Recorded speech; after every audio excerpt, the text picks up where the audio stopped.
ভ্ৰাম্যমাণ থিয়েটাৰৰ ৭৭ সংখ্যক উপজাদিনত ভ্ৰাম্যমাণ থিয়েটাৰৰ প্ৰযোজক সন্থাই সম্বৰ্ধনা জনালে শ্ৰীমন্ত শংকৰদেৱ থিয়েটাৰৰ প্ৰযোজকক।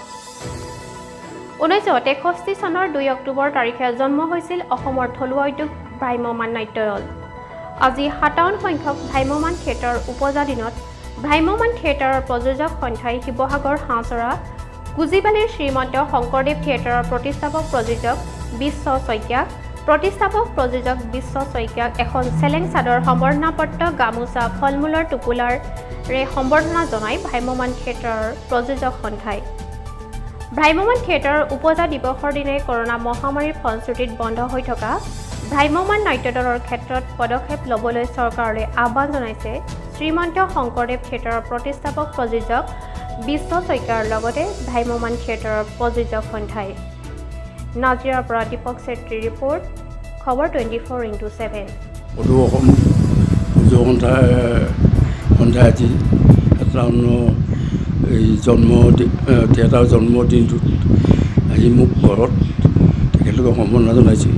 তেখেতলোকলৈ মই প্ৰযোজক সন্থা সকলোটিলৈকে সম্পাদকৰ পৰা আদি কৰি সভাপতি সহিতে সকলো কৰ্মকৰ্তাক মই আন্তৰিক কৃতজ্ঞতা জনাইছোঁ। সুদূৰ ভৱিষ্যতে তেখেতলোকৰ ভ্ৰাম্যমাণ নাট্য দলসমূহ ভালকৈ জয় হওক, ময় হওক আৰু এই কামনা কৰি মই আশীৰ্বাদ জনালোঁ।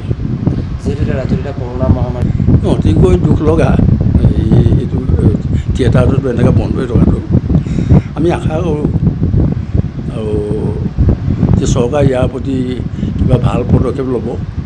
আৰু যিহেতুকে আমাৰ নাট্যটোবিলাক চব এটা অসমৰ সম্পত্তি এটা এনেকুৱা এটা বস্তু এতিয়া যিহেতুকে বন্ধ হৈ গ'ল, চৰকাৰে সিদ্ধান্ত লওক, লৈ মেলি কিবা সিদ্ধান্ত এটা লৈ এই থিয়েটাৰ নাট্য দলসমূহক চলাৰ যিটো উপায় এটা দি যিখিনি মানুহে পেট ভাত আজি থিয়েটাৰৰ পৰাই খাই আছে সেই মানুহখিনি চলিব লাগে, নহ'লে চব বহি গ'ল, ডাঙৰ এটা সমস্যা হৈছে।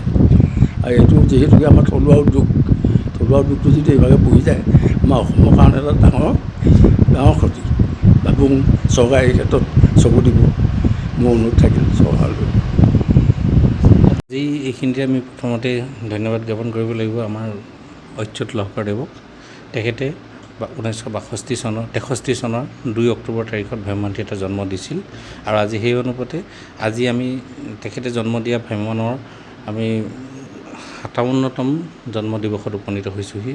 আৰু এইখিনিতে মই আমাৰ স্বনামধন্য বিশ্ব শইকীয়া দেৱ তেখেত অসুস্থ হৈ আছে, লগতে আমি ভ্ৰাম্যমাণ থিয়েটাৰ প্ৰযোজক সন্থাৰ তৰফৰ পৰা তেখেতৰ ঘৰত আমি আহি তেখেতে সামান্যতম সম্বৰ্ধনা জনোৱাৰ লগতে আমি তেখেতৰ স্বাস্থ্যৰ বুজ ল'লোঁ। আৰু এইখিনিতে আমি কওঁ যে ভ্ৰাম্যমাণ নাট্য দলসমূহ যি এটা গতিত চলি আছিলে আজি ইমান দিন ধৰি, আজি বৰ্তমান এই বছৰ আমাৰ আৰু কৰোনা মহামাৰীৰ কাৰণে আমাৰ ভ্ৰাম্যমাণ থিয়েটাৰসমূহ যথেষ্ট ক্ষতিগ্ৰস্ত হৈ গ'ল। গতিকে এইবাৰ আমাৰ থিয়েটাৰ নোহোৱাটো ফাইনেল হৈ গ'ল, ভ্ৰাম্যমাণ থিয়েটাৰ এইবাৰ নহয়। গতিকে এনে এটা পৰিপ্ৰেক্ষিতত আমি বহুত দুৰ্যোগৰ সন্মুখীন হৈছোঁ আৰু এই পৰিপ্ৰেক্ষিতত আমি চৰকাৰৰ কাষলৈও কেইবাবাৰো গৈছোঁ। গতিকে আমি তেখেতসকলৰ পৰা এটা সদুত্তৰ পাম বুলি আমি আশা ৰাখিছোঁ আৰু তেখেতসকলে আমাক আলোচনাৰ বাবে মাতিছে। তেনেকুৱা এখন আমাক কমিটি গঠন কৰি আমাক ভ্ৰাম্যমাণ থিয়েটাৰৰ আমাৰ অভাৱ অভিযোগসমূহ তেখেতে বুজ ল'ব বিচাৰিছে। এইখিনি কথা যদি আমি আশা কৰিছোঁ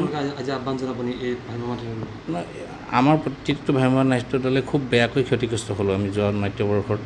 গতিকে আমাৰ এনেকুৱা অৱস্থা হৈছে আজি ভ্ৰাম্যমাণ থিয়েটাৰ মানে যদি চৰকাৰে আমাক কৃপা দৃষ্টিৰে নাচায় তেতিয়া বহু ভ্ৰাম্যমাণ থিয়েটাৰ অহা বছৰৰ পৰা হয়তো একেবাৰে ওলাব পৰা সামৰ্থ্য নাথাকিব।